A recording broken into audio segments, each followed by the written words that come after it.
सौतीन पबारे लो भाई सखी हो हमरा हीरो सजनवा। कौन सौतीन पबारे लो भाई सखी हो हमरा हीरो सजनवा।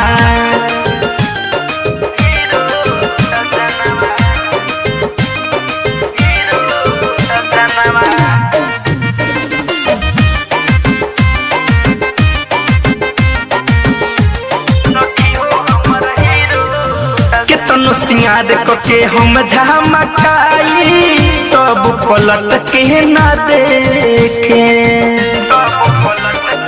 ए सखी।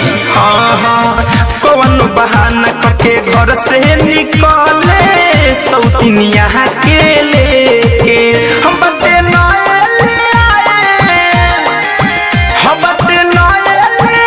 सखी भर गोर के पायल कबो लहती तकिन के देवेला कंगनवा।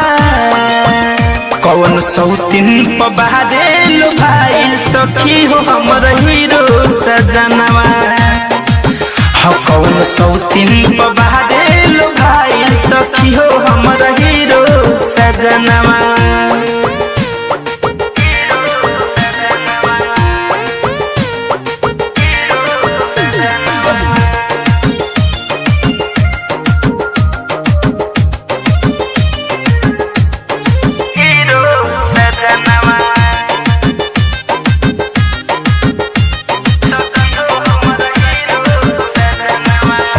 बाटे हमर फायदा उहे उठावे देख के करे जावा फाटे।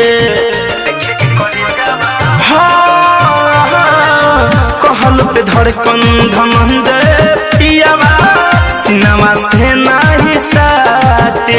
राइटर थारू बुलेट बाट ढेर दिन से सेट फिरोज फैशन के बिन कहिला कौन सौतीन पबारे लो भाई सखी हो हमर हीरो सजनवा। कौन सौतीन पबारे लो भाई सखी हो हमर हीरो सजनवा।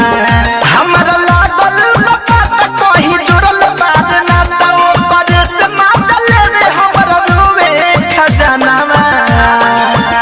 कौन सौतीन पबारे लो भाई सखी हो हमरा हीरो सजनवा।